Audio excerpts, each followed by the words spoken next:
Здесь было найдено тело Димки. Вот здесь можно увидеть проталина, это собачья лёжка. Здесь, там в стороне еще одна есть. То есть собаки явно жили около тела и кормились. Фажига шушы урында булган дип фаразлый Андрей Модин. Карда кан табы ертылган кием кисәкләр ята. Бу Казан читендәге Кадыш һәм Борисоглебск бистәләре арасындагы куаклык. Дмитрийның этләр тулап бетергән җәсәденә чаңгыда йөрүче кеше шушында тап булган. Ул чаңгыда йөргәндә үз этен күз уңыннан югалта һәм аны эзләп куаклыкка керә. У него сохранилась одна рука в перчатке, то есть Перчатка эчендә беләзектән кулыгына калган була. Бармак эзләре буенча аның чыннан да Диманыкы булуы ачыкланды. Тапканнан соң икенче көнне монда без дә килдек. Аның баш киемен, акча янчыгын таптык. Эчендә банк картасы да, машинер тотыныклыгы да, акчасы да бар иде. Ә хукук сакчылары бу әйберләрне күрмәгән.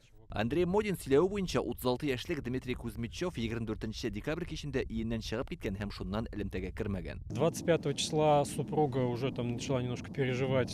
25 декабрь көнне ире кайтмагач хатыны борчыла башлый, дус ишләренә шалтырата. Мин дә аның югалуын шул көнне белдем. 26 декабрьдә полициягә гариза бирергә уйладык. Дуслар белән җыелып аны эзли башладык.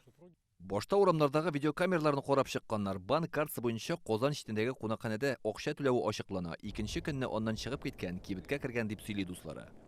Ну, Дима был спортсмен. Андрей Модин дусты Дмитрий Кузьмичевны физик яктан көчле, зур гәүдәле кеше иде дип тасвирлый. Туризм һәм спорт белән шөгыльләнгән.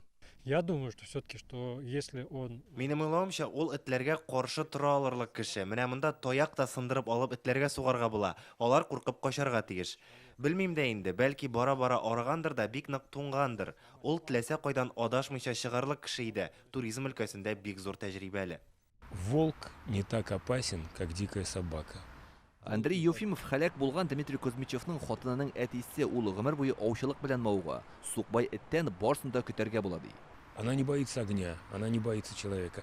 Этләр уттан да бернидән дә курыкмый, чөнки кешеләрне яхшы беләләр. Этләр ташланырга омтыла икән, аны бернинди спортчы да туктата алмый. Фаҗига булган тирәдә чаңгычылар күп йөри. Без барганда этләр күренмәде. Халык монда ялгыз гына чыгарга курка. Үзем генә бармасым. Чыраганнар бармы? Вот бүген юк. Но мин карадым, я говорю, здесь следы, там следы, следов полно.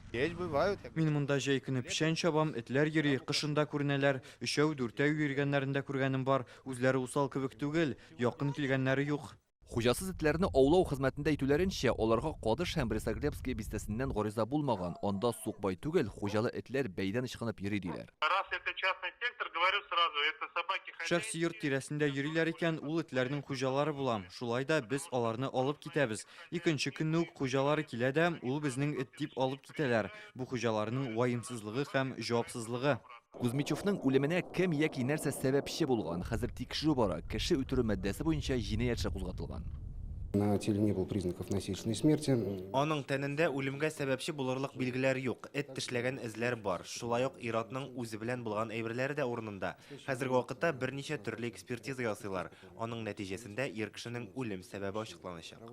Дмитрийның дуслары фаҗига булган урында канга буялган пычак һәм үлгән эт тә тапкан. Ул шулай сакланган булырга мөмкин дип уйлыйлар. Кемнән икәнлегенә билгесез. Несомнительно, что он живой дал себе сожрать стая собак. То есть, если где-то как с кем-то подрался и сюда его уже принесли, да, может быть. Хәзер якыннары, хукук органнары барысына да ачыклык кертер дип ышана. В этой истории вопросов больше, чем ответов. Илдар Сафиуллин, Игорь Романов, Вадим Илларионов, Яңа Гасыр каналы.